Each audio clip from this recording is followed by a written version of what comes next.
a witness yesterday in the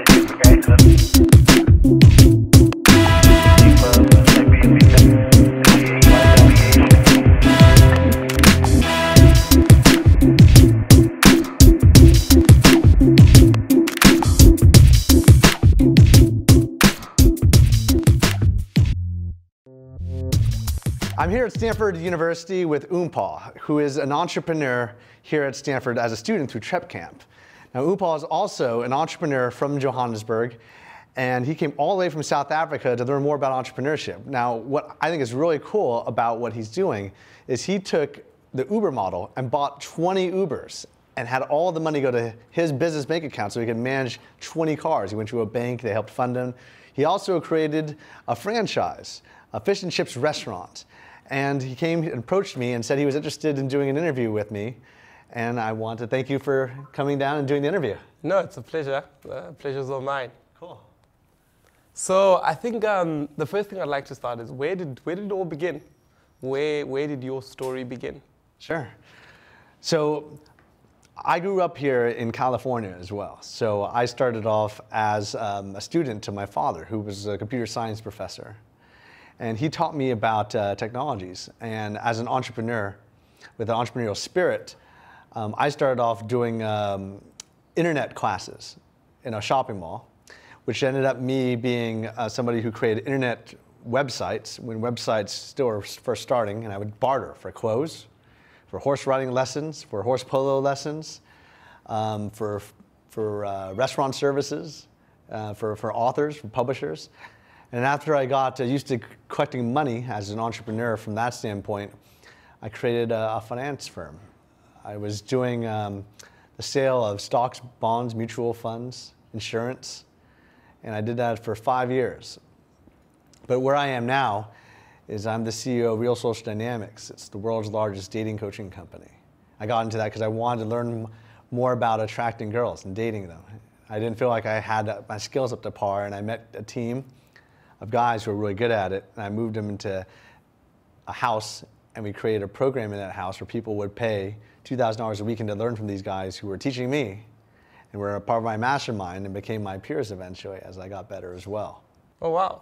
So most entrepreneurs, especially young entrepreneurs, the biggest question is they usually hear of great entrepreneurs like yourself who are making it big, who are doing big things out there, and they wonder, in the beginning when they started, did you ever see yourself as somebody who's going to become an entrepreneur? What are some of the steps you did right there in the beginning that sort of guaranteed or gave you the opportunity to be as successful today that entrepreneurs can implement right now where they are, let's say about 20 years, as young as they are? Sure. Well, one of the things that I wanted to start from the very beginning was just to see what it was like to be a business owner from the very beginning. So I went to the local Department of Corporations and created a company. And then I just said, this is what I am, this is who I am. And I started advertising myself immediately as that person, even though I had no idea what I'm doing. At the time, I was a business owner, and I wanted to start from the very beginning. Same thing with when I was doing websites. I didn't know people wanted to buy websites from a 16-year-old kid. So I tried it out, and it didn't matter how old you were. If you could get the job done, you could show people examples of what you built. They like your product and service, it's fine. Even in my company now, I started advertising our services as a dating coaching company. And we didn't even have a product, service, seminar, coaching program at all. We just said this is what we were doing, and we created it on the spot. But we also knew that we had talented people, very intelligent people working for us to create that product and service. I think the biggest thing is getting your foot out the door. And as soon as you do it, that's good. I don't really think that I was a business owner that was an entrepreneur necessarily then, or someone who grew up with this entrepreneurial spirit. I think that it's a learned skill set from necessity. I mean, I think South Africa is a great example because businesses have to be created out there. There's a big, vast need of empty space that needs to be filled for businesses in South Africa. Definitely. I had a month out there myself, so I've seen Johannesburg and Cape Town and all over South Africa. Oh, wow. Oh, wow. No, your story is really inspiring, especially from the fact that you built it from the ground going up. Why dating? Why specifically? I know you told us that you were learning yourself, but why have you chosen to take it to such a big level? Sure. Where your business has become so successful based on dating? First of all, the idea of creating my company, Real Social Dynamics, as a dating company Originally, it was an idea just to fund me as a college student with my friends so that we didn't have to do anything but go out and party and try to pick up girls. So this is something where I was throwing a lot of parties. I didn't know how to really pick up the girls. And so I wanted to create a mastermind. And I just funded it. So I mean, the idea wasn't to create a company. The original idea was that we helped a guy get success. And then in order to fund it, we wrote about it on the internet and said, hey, who wants to meet us? And then we told him about our experience coaching this guy. He said, if anyone wants to cover our flights and give us $600, I'll cover our flights, I'll cover some of our food for the weekend. That'd be cool. But we had over a dozen people give us $600 from like 30 people that showed up. And then we did it again the next weekend and the next weekend. So it turned into a business naturally. And what happened was we started hiring people. And when people were relying on me, I decided to keep it going. Wow, that's really great. Yeah. I think most entrepreneurs out there usually start businesses or are afraid to start businesses because they think they need to start something extraordinary or something very different or big corporation selling something, but you've taken something that you actually enjoy, that you helped somebody to achieve and that you helped yourself as well, and you've turned it into a huge business. What can you say about that? A guy who's good in graphics and saying, well, do I start a business out of this? I enjoy making graphics for people. A guy who's good in animation saying, do I start a business from this? What do you have to say to entrepreneurs? Do you believe that entrepreneurs should focus on their talents and helping people and from there on going into business? Or do you think there's something else to starting a business? What do you think are the fundamentals for an entrepreneur out there to start their business? Well, I think that if you want to be a business owner, a good way to transition if you're used to working for somebody else or you haven't worked for someone else before is to kind of self-employ yourself.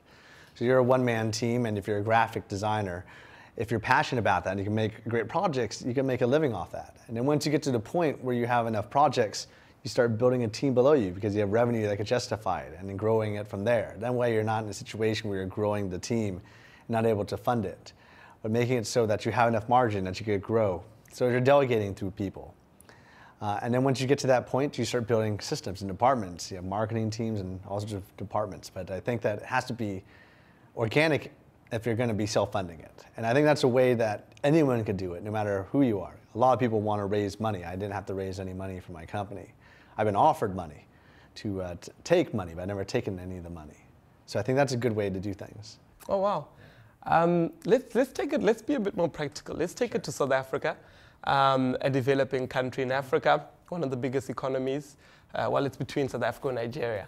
Let's take it more practical. Entrepreneurs in South Africa wondering, and I like what you say, that you didn't go out seeking for funding. You started with what you had. Sure. Entrepreneurs in Africa, South Africa, where banks don't necessarily fund young entrepreneurs, asking themselves, okay, cool, I've got this great idea, or I've got this project that I want to start that might turn into a business.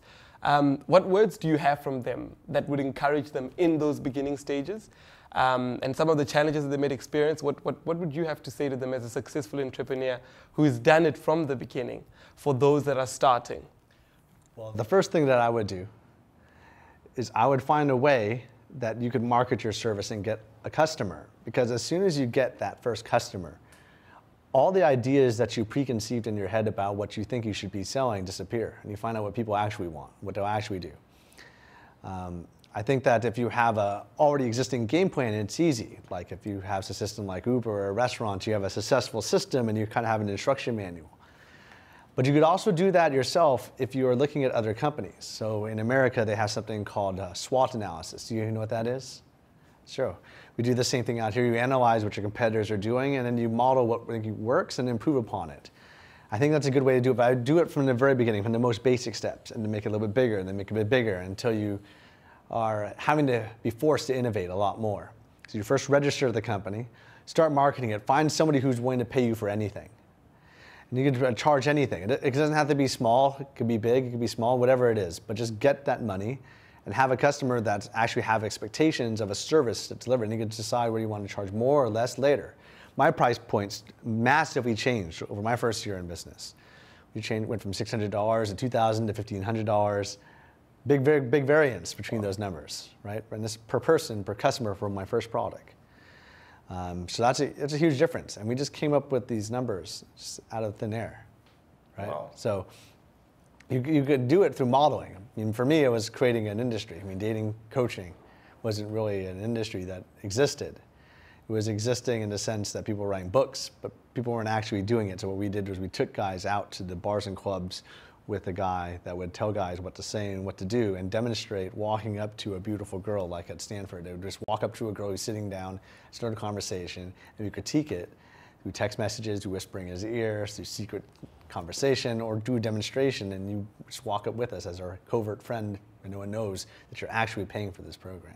Now for you, you have a program where it's kind of recognized, recognizable standards. You have a taxi service, so you had to create a company, you had to get credit card processing, a way to accept the money. For us, we were using PayPal back in the day. Now you use Stripe, you use your credit card processing, you use a bank merchant account. But you get the money, then you start marketing it to other people. But what I would try to do is if you're starting to get that first customers, leverage them. So our first few customers right away gave us success stories. We made sure we gave over-delivered the value, multiples of what the value is. Like if we gave them a sale of 1 weekend of coaching for 3 days, we'd invite them for the following weekend if they wanted to come as our guests, and we'd get the testimonial from them. We did share that all over the internet or all over websites and get their friends to be sent to us. We also used already existing means of finding customers. So there's so many groups for anything. If you go into discussion boards on the internet, you can find them. If you go to your local communities, you could find them, but you advertise in these communities and word of mouth will spread fast. I remember when I first started my finance business, I did the same thing, just going through social circles. First was my friends who were in the Air Force because I was in the Air Force. Then it was through the university, then my family's friends and my friends, and then it grew outside of that from there. Same thing, but I mean, you also have already existing technologies. You're lucky because you have Uber. They have already existing platform. So if you already have that, that's not necessary. But the thing that you do need to have is a way to maintain your customer relationship, and grow it from there. So you have to have a policy, procedures. You might have an operating manual so you can hire people below you as opposed to you just doing it yourself. You might have standards, checks and balances systems. You have to study all these logistics. So I think that a lot of people think that they know entrepreneurship, so they won't necessarily study it. They think that they're an entrepreneur because they created the business, but if they want to really grow it, they need to get some training from people that have the larger business. So I've always thought about being coachable as being a huge skill set and finding resources like Trip Camp. I think it's pretty cool. You flew literally the exact furthest place in the world, Stanford to Johannesburg, just to learn. Oh wow, that's great. So what would you say to an entrepreneur? Let's say an entrepreneur like me, who has started and has grown a successful business, but is looking at growing to the next level. So there are many entrepreneurs out there who've started their businesses, who are doing well, but are looking at growing to the next level. Let's talk about your particular business, right? So in your business, you have the franchise business. I understand that model. I have a friend I play golf with who owns 89 McDonald's franchises and other restaurants as well. One of my friends created the first ever in Australia. Wow. But the model there is cool. You build money, you make a profitable business model, you run it properly, and then you have enough money to buy more franchises, continue to grow it. You have a solid system. But the thing is, a lot of my friends who've had franchises, they've had franchises for, one of them had a franchise for 1-800-GOT-JUNK, a junk removal franchise. Another one had edible arrangements, where you mail flowers made out of fruit to other people. In order to compete, because they were given a certain demographic, what they had to do was they had to market themselves in unique ways. Because you can market yourself and you can rely on the marketing of corporate, but if you want to grow it in unique ways, you got to be innovative. So I'd study what other people are doing, online and offline, that you get to throw some money into as long as you recruit the investment back and track that so that you're making an ROI as opposed to spending money frivolously. A lot of people will externalize their marketing and they'll spend tons of money on that, but they're not able to track the metrics, and it's always going to be worse if you're a stellar marketer than if you are, somebody who is doing it. If you're doing it internally and you're a stellar marketer, you're always going to make a lot more money than being a stellar marketer and letting someone else who you think is an external marketer, but it's not under your management, do the marketing for you. And I think that's super important because the marketing that you need to have in your control, if you're not tracking it very carefully, you're in big, big trouble. Even if you have a chief marketing officer, director of marketing, and marketing teams below you, like we have, we've found that no matter what, we've never had a time when we've hired an external company, they've done a better job than we do internally. Even if we do a job that's worse because their margins are so high when you have external marketing. So I think that's super important. The other thing is to build the processes and systems so that you could delegate as much as you can. Everything that I try to do in my role, I try to create a situation where almost everything can be completely removed. I don't know how close you are to that. Are you pretty close to that? Not really. I think I am, but there's still some places where I still need to be hands-on. Okay. So yeah. I know that when you get to the situation where you try to eliminate where your time is being spent working on the business and delegating it, the challenge that you face is where things are going to fall through the cracks. I mean, I've had a situation where I've taken several months away from operations, if not a year, 2, 3, or 4, or longer. I've done that. Wow. You know, but I've done that knowing that I had teams and checks and balances, and I would still be involved on an advisory level. But I have to trust the people that have been with me for a long time. So in my company, we've been in business since 2002. It's a very long time. So I think that helped a lot, but it was a lot of training and also a lot of micromanagement at first to make sure they're doing their job, and when you could trust them, that's when it gets to the point where your micromanagement's hurting the business more than helping, and you know you are in a situation where this guy needs to be left alone and you can move on. Wow. And what would you say for entrepreneurs who have got people who are working under them? What would you say is the best methodology to use to build the team, to make sure that you get the team ready like yourself so that when you're not around, everything can continue, even be better? That is actually the question that I found to be one of the most important questions for me for almost a decade, because the tracking of people is very, very difficult, and it all is about objective measures and metrics. So there's certain resources I started studying that a lot of my entrepreneur friends use, and the entrepreneur, say, operating system, an EOS. There's a book called Traction that has a good example of it, and it talks about that. And it was based upon the Rockefeller habits, which is created by this guy named Vern Harnish, who wrote a great book about it if you want to check it out. And it was, he was the founder of the Entrepreneurs Organization, which is a team of entrepreneurs, who it's a nonprofit, over 30,000 of them, all make over $1 million a year. And you meet in groups of 10, so you have a forum where you all are, and that's actually why I got brought to South Africa. I went there and I met with the Entrepreneurs Organization of Johannesburg and Cape Town, and we went to safari together, and we shared ideas. But we all had this as a basic foundation of how we track metrics on a daily basis, weekly basis, monthly basis, quarterly, annually. So what I did was I met with advisors that are creating their own custom versions of these reports, people that were in EO and people that are outside. We create a goal-setting activity report, what we call the GSAR. So what we do is we start off, if you want to do it on a basic, the most basic version of what you could do in a team is to do the weekly metric tracking. So what you do is you meet for an hour with your team. Let's say that you have a team of 10. You know, I think that when you get over a size of a team of 10, you usually want to get another team of 10. And you keep growing from there, because I feel like one supervisor can manage 10 people well. You could have a supervisor that manages supervisors, but he can't track dozens of people all at the same time. I've tried to do that, and I came pretty close, but even that was very difficult and it required all my time. This is not good. So if you have a guy who, let's say you have a sales team, in the sales team, you have outbound sales team. That outbound sales team, not the inbound sales team, the outbound sales team has a team of 10, for example. So what he's going to want to do is he wants to talk to his team, maybe at the beginning of the week, and he says, okay, Joe, your roles and responsibilities are this. Now, what are your objectives that you think you could accomplish in that time? So you might say, it has to be measurable, a SMART goals, you know, specific, measurable, action-oriented results and timeliness. It's going to be like a factor where it's like a SMART goal. So basically, he's going to say, okay, I want to, within the next 7 days, call 50 clients. Out of these 50 clients, I want to close 10% of them. These 5 clients, hopefully, will give me an average of $300 per sale. If not, I'll work a little bit harder. This will be my stretch goal. And if I get half of that goal, that's like my basic goal. And if I get half of that, that's the bare minimum before you think you should fire me.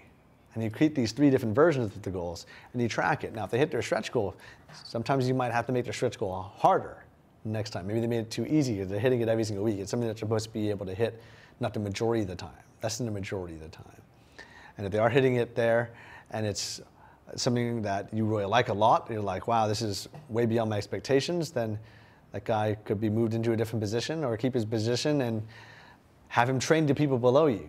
But doing that through every single kind of position in my company has been useful. But if they're not meeting those goals, then you can talk to them. If they're on the situation where they're at the very bottom, then you say to them, look, you need to change your goals. Your goals are too high for where you are now. Let's change it, make it lower. First 30 days, refine that until you have a plan. Maybe the first 90 days. And then once you have that plan set of what they can reasonably accomplish, that's one thing. Or you might need to increase your training, but you'll have to compare it to where other people are doing it. If it's a completely new role and responsibility in your company, then you'll have to analyze whether you're setting your expectations differently or whether your training's been good enough. I think that training has been super important where you do it yourself, because I think every job in my company has something I can understand only because I've done every job in my company myself. Wow.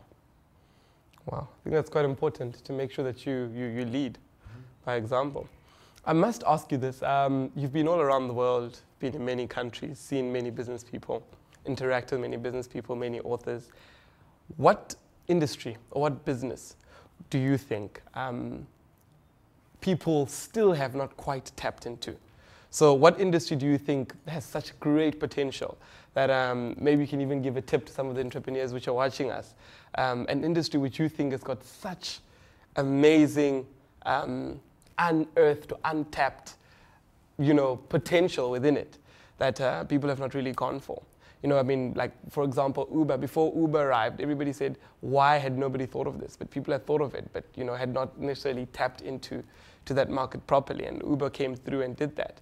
So which industry do you think out there is there and untapped, which entrepreneurs should focus on and maybe able to get a bit more out of it? Yeah, so when I'm thinking about the pioneering of industries from scratch, because I built an industry, I look at what I need first.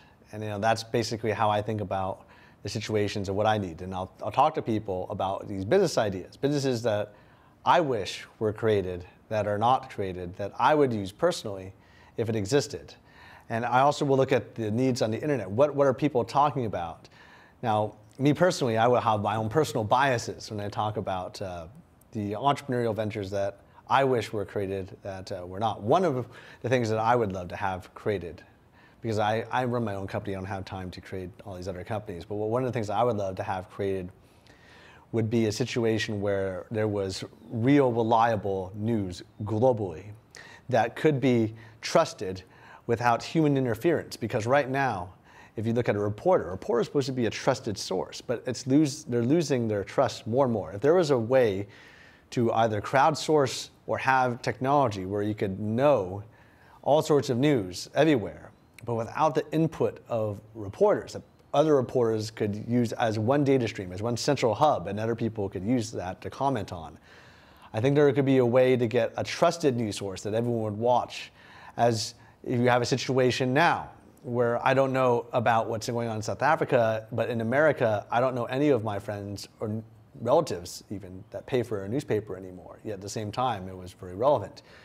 I also have most of my friends don't subscribe to television, especially broadcast television. When you could get access to any of your favorite shows or even news from a trusted source on the internet, I think it's going to get more and more towards that route. And I would love to see companies that were helping to evolve what that is. I also see that there's huge potential in the fully electronic car market for full automation. I know that Tesla is going to be the forerunner in that, and they even allow their technology to be open source. I think that is pretty awesome because I could see a future when it happens in the sense that movies are already talking about it. I saw Fast and the Furious. They showed BMWs, Fords, Toyotas, all these cars that went completely automated, and they were something that we could go from place to place. It was like a futuristic thing that didn't exist yet, but I could see a point where I would have more free time in driving and stuff like that, and that'd be amazing.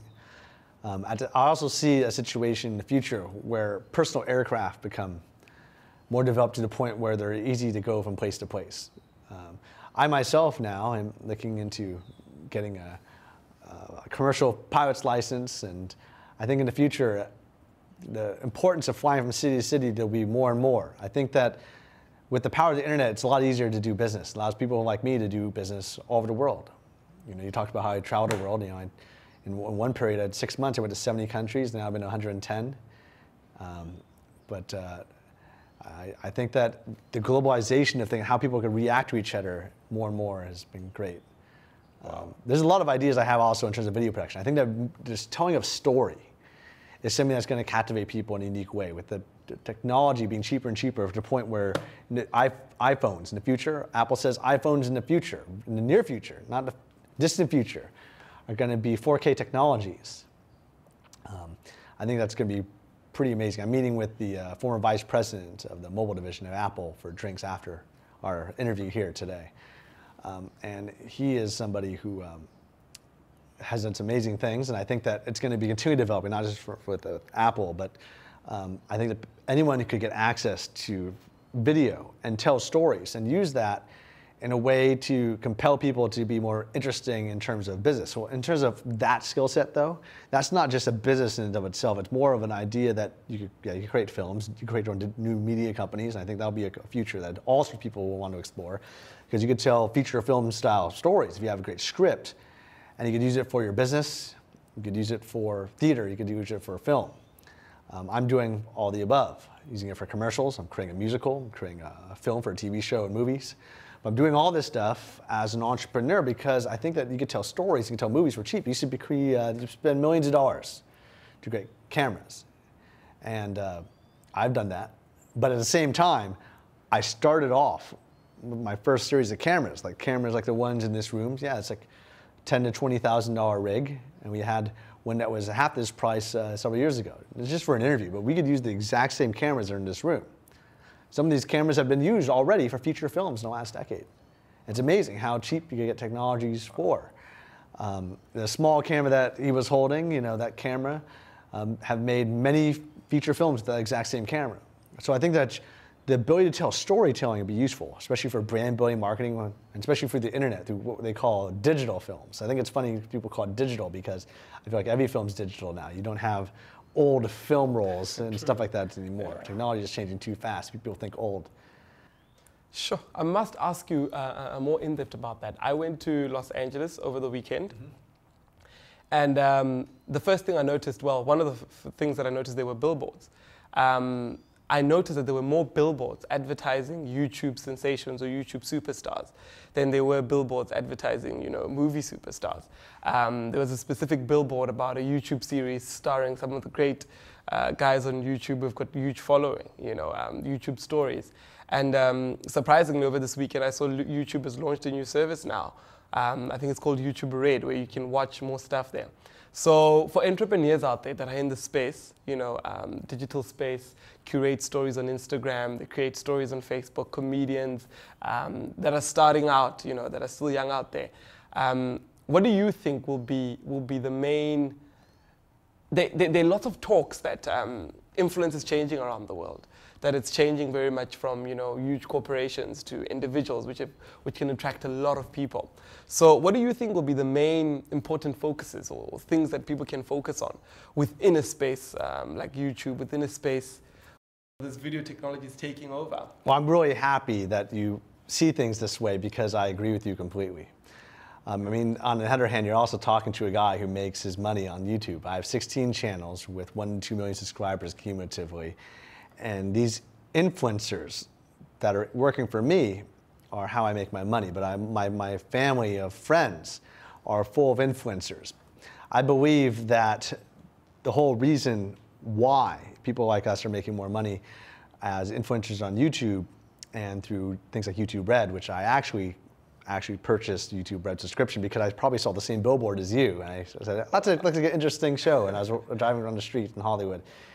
And I said, you know, that's really interesting. I should try that out. But I think that the advantages of digital media and how easy it is to do is that the old system of movie studios is something that is out of touch for most people because you spend mass amounts of money and try to get famous celebrities on there. But that's because some people thought that only by following certain celebrities can you have a movie that has a star that's good enough to be shot, which I agree sometimes. You know, I watch certain movies where it has a certain celeb, but it has a good story. I'll also do the same thing, and you can make a lot of money that way.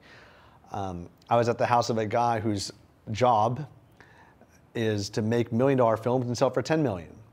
At the same day, I paid for a charity auction, and for 2 weeks I was interning at Sony Pictures, working for the producers of Forrest Gump and Pursuit of Happiness and 7 Pounds, and learn about story and coverage and to network with that world.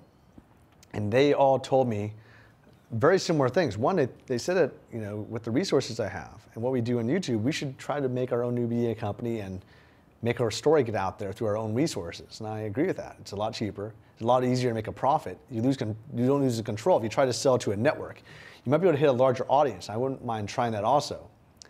But if you sell to HBO, they stop showing it, your film's gone.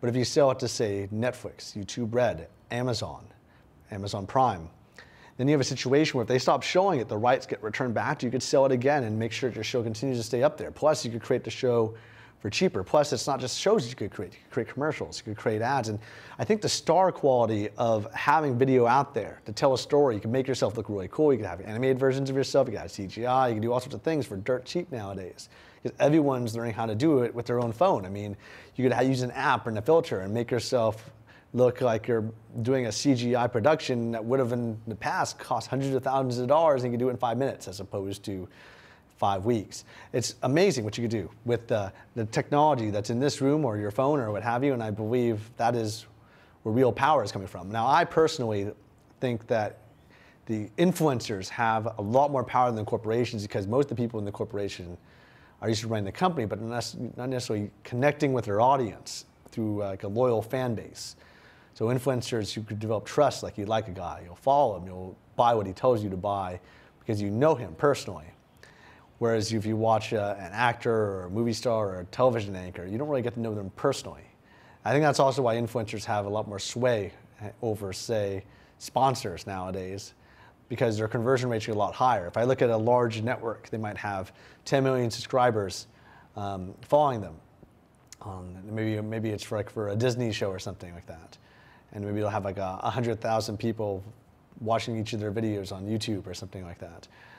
But you have a guy who has 100,000 subscribers with 100,000 views on average on his own video, which has the same power as a corporation that is making millions of dollars as somebody who's making less than $1 million, which is pretty amazing. And it's something that anyone could do with their phone. I mean, I was watching a guy who I thought was funny, who is a hip hop artist from Johannesburg, rapping about how he wants to take a girl to the movie theater. And I thought that was amazing. I thought it was really funny. And it allows my entertainment value to get out there. But the same thing happens with videos that are shared through my social media, through my friends. I'd rather watch that than try to watch the news for some random commercial that someone paid a lot of money for, even if the service is not good. Wow, that's amazing.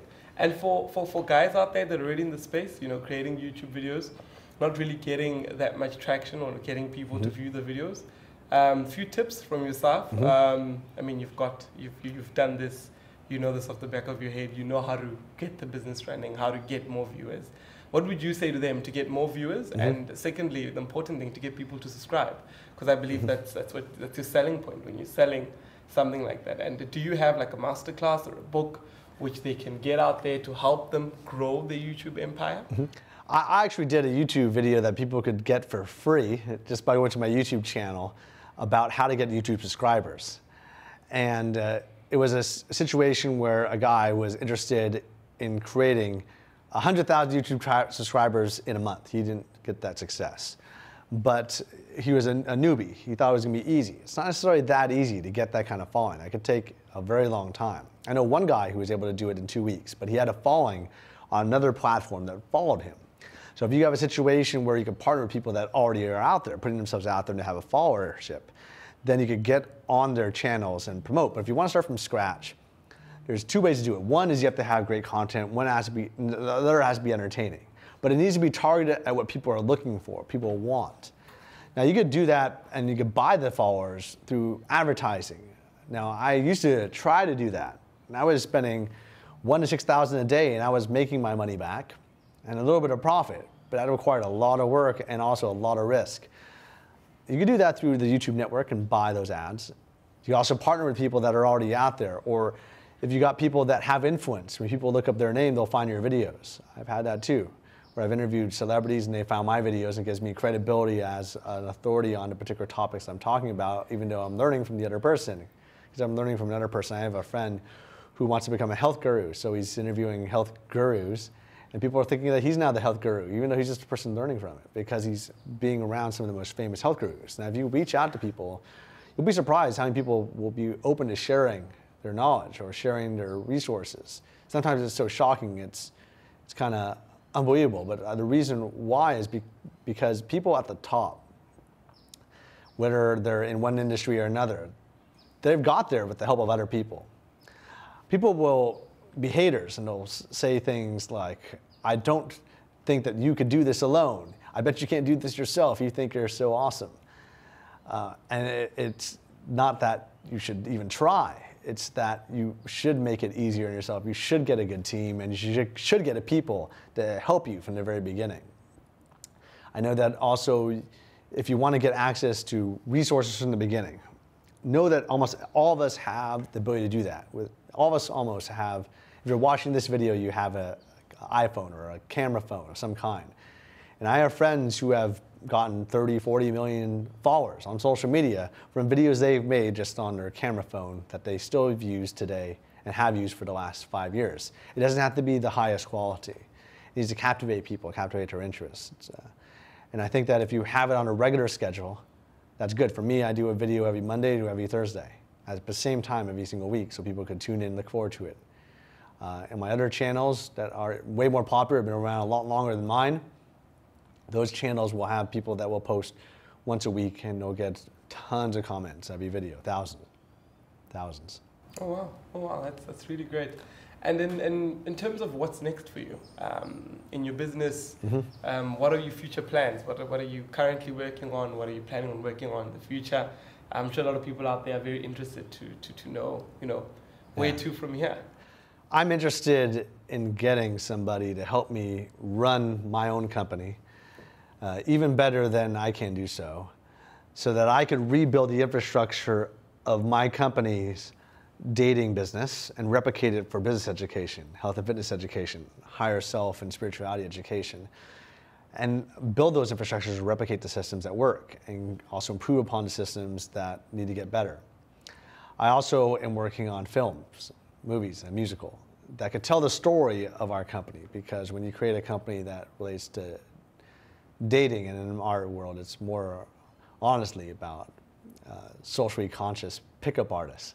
They're picking up girls in bars and clubs that are also trying to help people with identity level change in a positive way, in a healthy way. I think that is a story that I want to share and put out there for both the art's sake of art, and also because I believe in the value of infotainment. I believe that every brand should both educate the world about what they're doing and why their service is awesome, but it should do it in a way that's entertaining, because in today's world, it's getting more difficult every day of the week to be more entertaining and captivate people's interests. As I said earlier, everyone has their own network in their pocket they could post anytime. All right, cool. And lastly, just tell us a bit about why you're here, why you've decided to come through to Trip Camp and to educate the future entrepreneurs. I know that you're not doing this for money. Yeah. So why do you take out time and sort of give back? Sure. I thought it would be a great way for me to practice about a passion project that I thought about, which was to teach a university semester or two as a professor. I thought that if I could teach entrepreneurs, that'd be kind of fun, but I wanted to see if I enjoy it. I'm enjoying talking to you, though, so that's good. Oh, wow. No, it's really been great talking to you, and I've learned a lot today. And yeah, thank you so much for doing this. Cool, cheers. Much appreciate it. Yeah, thank you.